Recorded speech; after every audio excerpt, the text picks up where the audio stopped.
Este programa é livre para todos os públicos. Palavra de Deus, Cristo, palavra de Deus. Pois eu sou a luz do mundo, quem nos diz é o Senhor. E vai ter a luz da vida, quem se faz meu seguidor. Louvor e glória a ti, Senhor. Cristo, palavra de Deus. Cristo, palavra de Deus. O Senhor esteja convosco. Ele está no meio de nós. Proclamação do Evangelho de Jesus Cristo segundo João. Glória a vós, Senhor. Naquele tempo, ao passar, Jesus viu um homem cego de nascença e cuspiu no chão, fez lama com a saliva, colocou-a sobre os olhos do cego e disse-lhe: vai lavar-te na piscina de Siloé, que quer dizer enviado. O cego foi, lavou-se e voltou enxergando. Os vizinhos e os que costumavam ver o cego, pois ele era mendigo, diziam: não é aquele que ficava pedindo esmola? Uns diziam: sim, é ele. Outros afirmavam: não é ele, mas alguém parecido com ele. Ele, porém, dizia: sou eu mesmo. Levaram então aos fariseus o homem que tinha sido cego. Ora, era sábado, o dia em que Jesus tinha feito lama e aberto os olhos do cego. Novamente então lhe perguntaram os fariseus como tinha recuperado a vista. Respondeu-lhes: colocou lama sobre meus olhos, fui lavar-me e agora vejo. Disseram então alguns dos fariseus: esse homem não vem de Deus, pois não guarda o sábado. Mas outros diziam: como pode um pecador fazer tais sinais? E havia divergência entre eles. Perguntaram outra vez ao cego: e tu, que dizes daquele que te abriu os olhos? Respondeu: é um profeta. Os fariseus disseram-lhe: tu nasceste todo em pecado e estás nos ensinando? E expulsaram-no da comunidade. Jesus soube que o tinham expulsado. Encontrando, perguntou-lhe: acreditas no Filho do Homem? Respondeu ele: quem é, Senhor, para que eu creia nele? Jesus disse: tu estás vendo, é aquele que estás falando contigo. Exclamou ele: eu creio, Senhor, e prostrou-se diante de Jesus. Palavra da salvação. Glória a vós, Senhor. Que as palavras do Santo Evangelho perdoem os nossos pecados. A liturgia da palavra desse quarto domingo da Quaresma vem nos mostrar a missão de Jesus a todo homem. E essa missão que Jesus veio trazer é a salvação. Veio salvar. E esse processo de salvação, ele passa de um chamado de Deus que requer uma abertura de todo ser humano. É um Deus que chama e um homem que responde a esse chamado de Deus. É um chamado de amor que requer uma resposta também de amor. Não é somente o chamado de Deus. Deus vai chamar a todos para a salvação. Mas a salvação ela só vai ser eficaz na vida do ser humano que responder abertamente, livremente, com amor a esse chamado de Deus. Ele nos chama das trevas para a luz. É um resumo da toda a liturgia da palavra de hoje. Deus, no Cristo, que é a luz, que veio até nós para iluminar as nossas trevas. Não só iluminar, mas nos trazer para Ele, para a sua luz que salva. Da parte do Senhor, do Senhor é o chamado. Da parte do homem, o sair das situações de trevas. Da nossa parte, é sair das situações que nos levam às trevas. Do pecado, dos vícios. E viver na luz é extremamente necessário para esse processo de salvação. E já começamos a primeira leitura com esse relato da escolha de Davi. E a primeira coisa a observar nessa primeira leitura é o critério de escolha de Deus, que é diferente do critério de escolha do mundo. A escolha resulta totalmente da iniciativa e da vontade livre de Deus. E aí nós vamos lá em Jesus, nos evangelhos, naquele dia que Jesus escolhe os 12, o evangelho nos mostra esse critério de escolha de Deus. De Deus, que é a iniciativa dele, totalmente dele, livre dele. E lá no dia que Jesus escolhe os 12, o evangelho nos fala que Jesus escolheu os que ele quis. O critério de escolha de Deus e o critério de escolha de Jesus, que é o mesmo de Deus, é os que ele quer. E ele vai escolher a todos para salvar. Paulo, na primeira carta aos Coríntios, capítulo 1, revela um pouco desse critério de escolha de Jesus e o critério de escolha de Deus. Vede, irmãos, o vosso grupo de eleitos. Não há entre vós muitos sábios, humanamente falando, nem muitos poderosos, nem muitos nobres. O que é astuto ao mundo, Deus escolheu para confundir os sábios. O que é fraco no mundo, Deus o escolheu para confundir os fortes. E o que é vil e desprezível no mundo, Deus o escolheu, como também aquelas coisas que nada são, para destruir as que são. Assim, nenhuma criatura se vangloriará diante de Deus, porque é por sua graça que estás em Jesus Cristo. Paulo complementa essa escolha de Deus, que ele escolhe os que ele quer, dizendo que Deus escolhe o que o mundo vê como vil, como desprezível, como sem importância. Mas Deus não nos vê dessa forma. Enquanto o mundo nos vê como vil, desprezível, sem importância, como o resto, Deus olha para nós com outro olhar. O olhar da escolha dele, que ele quer e que ele vê muito mais além do que o mundo vê e de que nós próprios nos vemos. Deus vê já no além, naquilo que ele quer fazer em nós. Quando Deus nos escolhe, quando o mundo nos olha como desprezível, vil, como o resto, Deus já olha além, naquilo que ele quer realizar na vida daquele que é escolhido. E também, como Paulo fala, para que nós não pensemos que Deus nos escolhe por méritos, não. É por graças. Simplesmente por graça que Deus nos escolhe. Portanto, ninguém deve se vangloriar diante do Senhor que nos escolhe, porque é por graça, não por méritos. E na primeira leitura, Deus pede ao profeta Samuel para ir escolher Davi para ser rei. E aí Deus envia o profeta para ir na casa de Jessé, em Belém. E quando Samuel entra, já vê o filho mais velho, Eliabe. E aí pensa, por ele ser de estatura alta, acho que a beleza, não sei, ali no Evangelho, na leitura fala um pouco, mas ele pensa já, é esse o escolhido de Deus. E Deus diz, não, não é esse. E aí quando Deus diz que não é aquele, o primogênito, o mais velho, ele pede para trazer os outros. E Jessé traz os 7 filhos ali, e Deus disse, não é nenhum desses. E daí Samuel pergunta, estão todos os filhos aqui? E daí Jessé respondeu, resta ainda o mais novo que está apacentando as ovelhas. Olha como inicia a frase, resta mais um que está lá apacentando as ovelhas. Como eu disse pelo Paulo que fala na primeira carta aos Coríntios, como o mundo nos vê às vezes, né, como resto desprezível, sem importância, Deus vê de modo diferente.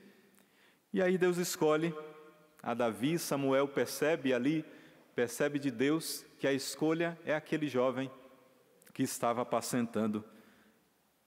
Um jovem anônimo, desconhecido, talvez até ele nem imaginava que seria o escolhido. E Deus escolhe Davi para ser rei.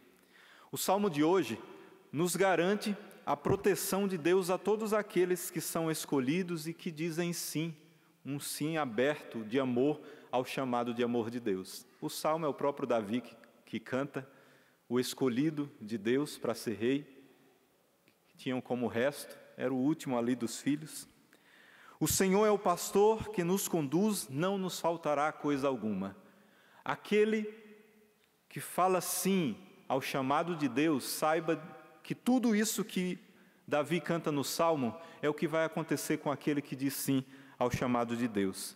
Pelos prados verdejantes nos leva a descansar, para as águas repousantes nos encaminha, restaura as nossas forças, nos leva no caminho mais seguro, mesmo que passemos pelo vale tenebroso, nenhum mal nós temeremos, pois Ele está conosco, e com bastão e cajado nos dão a segurança.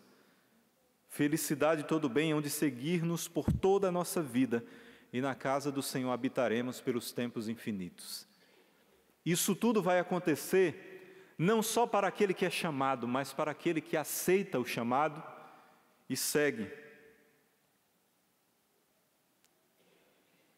Só que somente para aqueles, como na segunda leitura de Paulo aos Efésios, aqueles que viverem como Paulo fala: outrora éreis trevas, mas agora sois luz no Senhor, vivei como filhos na luz.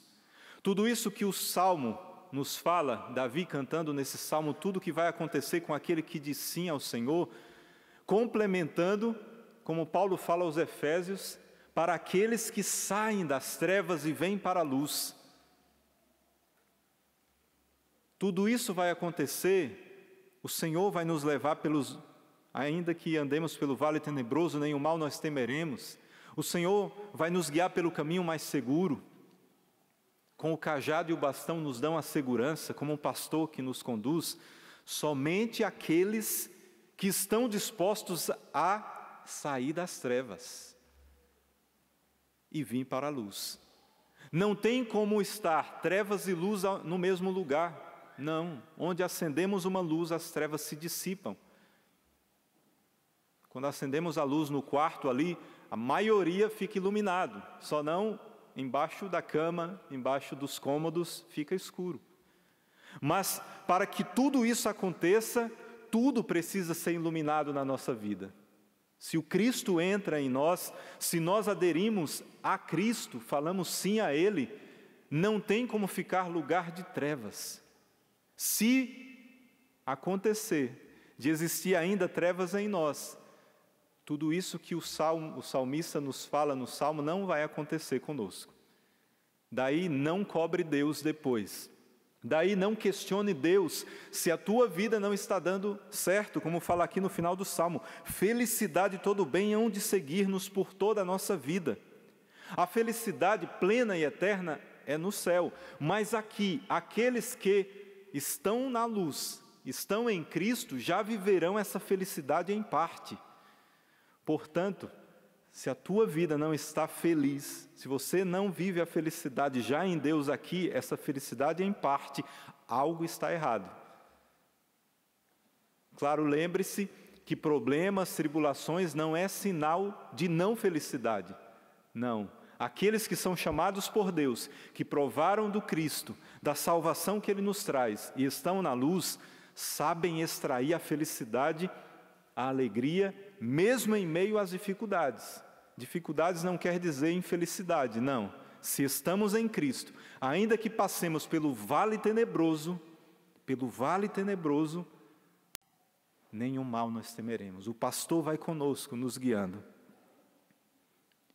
E aí Paulo fala aos Efésios: discerni o que agrada ao Senhor, não vos associeis às obras das trevas. Discernir o que agrada a Deus. Quando o Senhor nos encontra, Ele nos dá o Espírito Santo, que é o Espírito que vai nos dar a graça do discernimento, do caminho a seguir, de fugirmos do pecado. O Espírito que habita em nós já nos dá essa graça do discernimento. Não vos associeis às obras das trevas. Aquele que se associar a alguma das obras das trevas, saiba que terá sua consequência. E o cristão não é só chamado a viver na luz, mas deve desmascarar as trevas e denunciar as obras e comportamento daqueles que escolhem viver nas trevas. Nós somos chamados a sair das trevas à luz, mas não somente a viver sozinhos dessa forma. Não, então agora, a partir de agora, eu vou viver na luz, somente eu e Cristo. Não.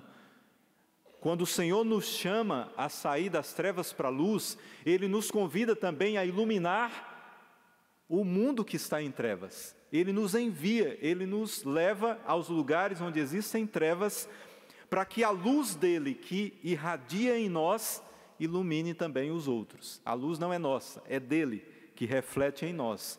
Nós somos instrumentos dessa luz. Mas quando nós somos encontrados pelo Cristo, não tem como ficar somente em nós essa graça. O nosso coração palpita para levar para os outros. E aí ele diz: desperta tu que dormes, levanta-te dentre os mortos, e sobre ti Cristo resplandecerá. Desperta tu que dormes, levanta-te dentre os mortos. É esse o processo que Jesus faz em nós. Ao passo que Ele nos chama a sair das trevas para a luz, da perdição à salvação, do pecado ao perdão que nos salva, nós somos chamados a sair da prostração. Se estamos dormindo, na preguiça, na tibieza, o Senhor nos leva a levantar-se para a missão. Levanta-te dentre os mortos. Quantas vezes nós vemos pessoas que estão mergulhadas nas trevas, que aparentemente estão vivas, mas por dentro estão quase mortas, né?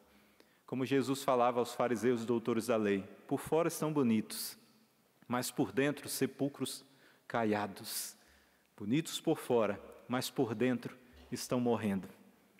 Por fim, no Evangelho, Jesus mostra tudo isso que eu estou falando na prática, a partir do milagre bem significativo desse cego de nascença. Jesus, como luz, veio para iluminar o caminho dos homens. No cego do Evangelho, resume toda a humanidade, chamada a sair da escuridão para a luz. E na forma que Jesus conduz a cura desse cego, Ele cospe no chão, faz lodo com a terra e coloca nos olhos do cego. Isso lembra o ato criador de Deus, que nos cria do pó da terra. Como quarta-feira de cinzas, nós lembramos que nascemos do pó e ao pó retornaremos. Da mesma forma que Deus nos criou do pó da terra e ali soprou nas narinas do homem, deu o sopro da vida, Jesus, naquele milagre do cego, Ele nos mostra que quer nos recriar.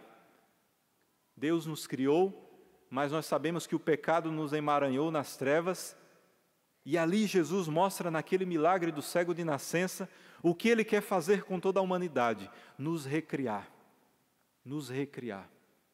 nos trazer de volta a imagem e semelhança que nós perdemos por causa do pecado.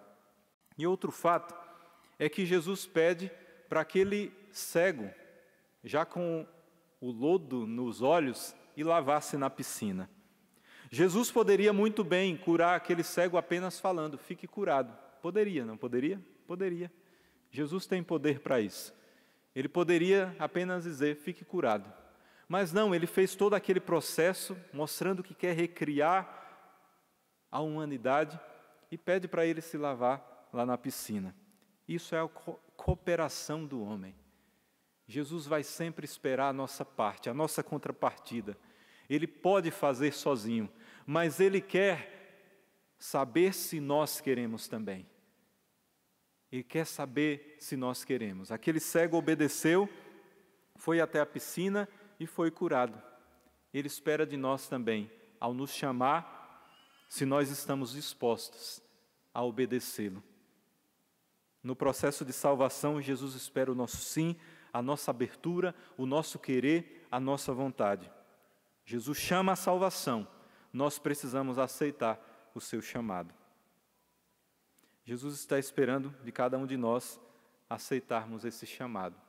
Ele faz nesse domingo, Ele faz o lodo cuspindo na terra, coloca nos nossos olhos, de cada um de nós aqui, de cada um de nós, e você que nos acompanha, onde você está, onde o sistema Canção Nova alcança, Ele está colocando esse lodo que ele fez do barro, cuspindo no chão, lembrando o ato criador de Deus, e está olhando para cada um de nós, olhando nos nossos olhos e querendo nos recriar. E Ele espera de nós o nosso sim, a nossa abertura. Os fariseus, no Evangelho, é um exemplo daqueles que Deus oferece, faz o lodo, coloca nos olhos, pede, vai lavar-se na piscina, mas não querem. Os fariseus no Evangelho mostram isso. Para eles, estão nas trevas e querem continuar nas trevas. São um exemplo de todo ser humano, de todo aquele que é criado por Deus, que entrou-se, emaranhou-se nas trevas, mas não quer sair delas. Estão acomodados na vida do erro, estão acomodados nos vícios, estão acomodados nos vários pecados e, infelizmente, muitos que estão acomodados em pecados mortais. Isso é triste. Isso é triste. Aqueles que se acomodaram nas trevas, na escuridão, sabem que estão nas trevas, sabem que estão em pecados mortais e que esse pecado mortal vai levar à perdição, mas querem continuar no pecado. Aqueles que não estão dispostos a sair dos pecados graves, estão emaranhados neles, sabem o caminho certo, mas não querem dizer sim ao Senhor. Não querem sair da escravidão dos vícios e dos pecados e mais pecados.